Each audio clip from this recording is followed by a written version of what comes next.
Donc bonjour à vous tous, je vais vous présenter un nouveau livre. Cette fois-ci on va toujours essayer dans le domaine du recueil. Cette fois-ci ça peut être de contes et légendes, mais de nouvelles. Donc il s'agit des Histoires de Bretagne de Paul Vallin aux éditions Amalthée. Donc c'est un très bon roman, vous voyez, qui n'est pas très pépais. C'est écrit, ça, je trouve que c'est écrit moyen, c'est écrit trop gros ni trop petit. Donc c'est vraiment des histoires assez belles, assez voyageuses. C'est vrai que c'est assez agréable à lire, parce que c'est vrai qu'au début il y a des histoires sur tout ce qui est la création du monde, avec Adam et Ève, enfin, le péché originel, le premier, les cheveux d'Ève, commencement du monde, les premiers pas, vraiment tout ce qui peut être bien, création de l'homme à premier.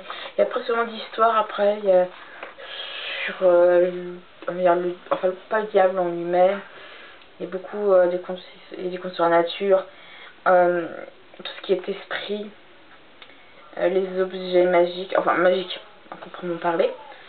Et à la fin c'est comme des lettres, il y a aussi comme des lettres écrites, voilà.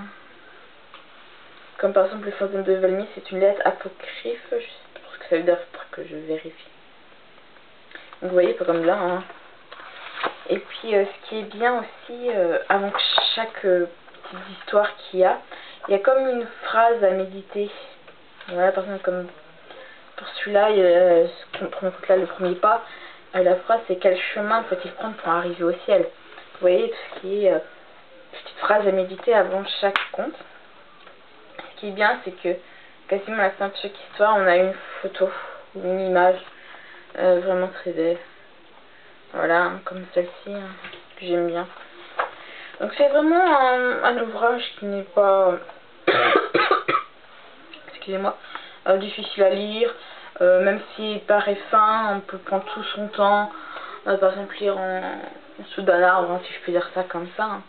Je sais parce qu'il fait super beau, donc lire un petit roman sous un arbre, c'est agréable. Il fait beau mais il fait pas chaud. Bon, ça sent que l'hiver approche. Donc vraiment, je le conseille, c'est agréable à lire. À la fin on a des petites histoires et au début une petite phrase à méditer. Quand on veut faire une pause, on peut réfléchir tranquillement sans se casser la tête. Donc les Histoires de Bretagne de Paul Vallin aux éditions Amalthée. Non, je vous dis à tous à bientôt.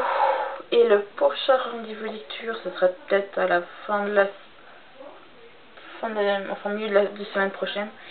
Ce sera avec le tome 6 de Ange. Je vais vous dire au revoir et à bientôt.